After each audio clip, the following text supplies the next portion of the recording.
शादी के बाद दोनों पति पत्नी अपनी सुहागरात मना रहे थे और लड़की की माँ छुपकर उन दोनों को देख रही थी।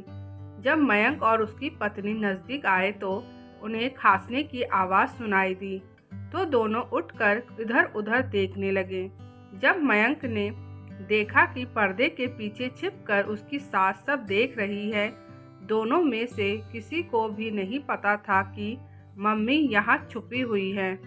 जब दोनों को पता चला तो वह दोनों शर्म से पानी पानी हो गए।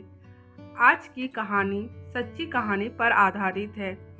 एक लड़का जिसका नाम मयंक है, वह शहर में जॉब करता था। मयंक एक इंजीनियर था। मयंक गांव कभी कभी आता था। मयंक के माता पिता ने उसके लिए एक रिश्ता देखा और मयंक को लड़की दिखाने के लिए गांव बुलाया गया। मयंक ने लड़की देखी और उसको लड़की पसंद आ गई। उधर लड़की को भी मयंक पसंद था। उसी समय दोनों की रिंग सेरेमनी हुई और 2 दिन बाद मयंक शहर चला गया। उन दोनों की शादी का दिन तय हुआ। शादी का दिन 1 महीने बाद का निकला। मयंक उस लड़की से बात नहीं कर पाता था क्योंकि लड़की के पास कोई फ़ोन नहीं था। लेकिन मयंक अपनी शादी की तैयारियों में लगा हुआ था। अपने लिए खूब खरीदारी कर रहा था और साथ में अपनी दुल्हन के लिए भी तरह तरह की चीज़ें ले रहा था ताकि उसे शादी के बाद गिफ्ट कर पाए।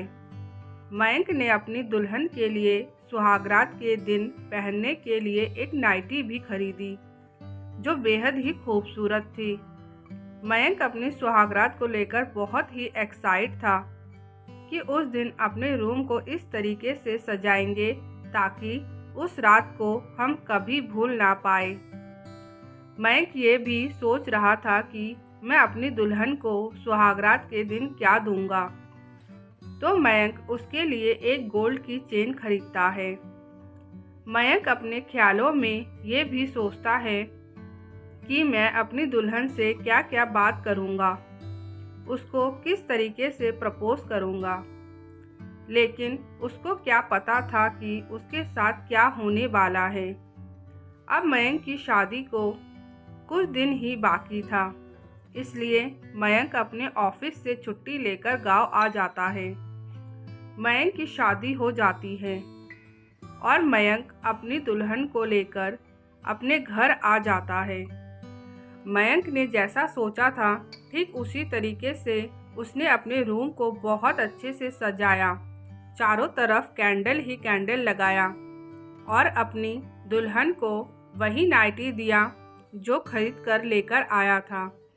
मयंक की दुल्हन बाथरूम में जाकर वही नाइटी पहन कर आई और दोनों बेड पर बैठ गए। दोनों खूब सारी बातें करने लगे और एक दूसरे को प्यार से छूने भी लगे। मयंक अपनी दुल्हन को अपनी निजी बातें बता रहा था और उसकी दुल्हन भी अपनी बातें बता रही थी। उसके बाद जब लगभग 1 घंटा बीत गया तो वह दोनों एक दूसरे के करीब आए और जैसे ही करीब आए उन दोनों को खांसने की कुछ आवाज़ सुनाई दी। मयंक और उसकी दुल्हन दोनों चौंक कर बैठ गए और इधर उधर देखने लगे कि यह आवाज़ किसकी थी और आज के दिन हमारे कमरे में कौन है। तब अचानक से लड़की की माँ की आवाज़ आई कि बेटा तुम दोनों रुक क्यों गए, अपना काम शुरू करो। उस समय मयंक और उसकी दुल्हन अपनी माँ को देखकर बिल्कुल अचंभित हो गए और उनसे पूछा कि माँ आप यहाँ पर क्या कर रही हैं। तब लड़की की माँ ने बताया हमारे गांव में प्रथा है कि लड़की की माँ को सुहागरात वाले दिन छुपकर दोनों को देखना पड़ता है और अगली सुबह पंचायत में सारी बातें बतानी पड़ती हैं। तो मयंक ने कहा ये कौन सी प्रथा है, यह प्रथा है कि कुप्रथा है। तो मयंक की सास ने कहा अब बेटा जो तुम्हें लगे, लेकिन ये करना ही पड़ेगा, नहीं तो तुम्हारा रिश्ता भी टूट सकता है। उन दोनों ने मारे शर्म के पूरी रात कुछ भी नहीं किया। वह तीनों पूरी रात बैठे रहे। मयंक की सास समझाती रही, लेकिन उन दोनों को कुछ भी समझ नहीं आ रहा था। जब सुबह हुई तो उस गांव की पंचायत और काफ़ी सारे लोग मयंक के घर पर आ गए। मयंक की सास से पूछा गया कि पूरी रात का हाल बताओ, तो मयंक की सास कुछ भी नहीं बता पाई, क्योंकि उन दोनों के बीच ऐसा कुछ हुआ ही नहीं था। मयंक की सास ने फिर भी बात को संभालने की कोशिश करी, लेकिन पंचायत कुछ भी सुनने को तैयार नहीं थे, जिससे पंचायत ने फैसला किया कि मयंक और उसकी दुल्हन अब साथ में नहीं रह सकते हैं। तब मयंक और उसकी दुल्हन ने कहा, नहीं, आप लोग ऐसा नहीं कर सकते हैं, हम लोग साथ में रहना चाहते हैं। तो मयंक कहता है, हमें और एक मौका दिया जाए, हम लोग अपनी गलती को सुधार लेंगे।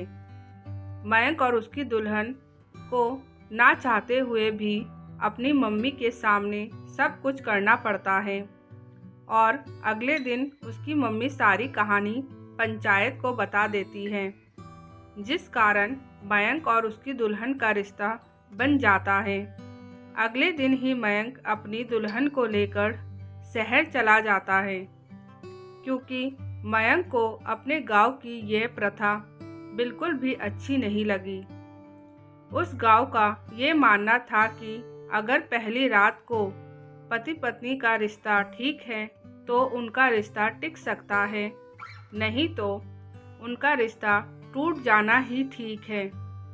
पता नहीं दोस्तों, आज की 21वीं सदी में ये सब होता है, कोई सोच भी नहीं सकता है।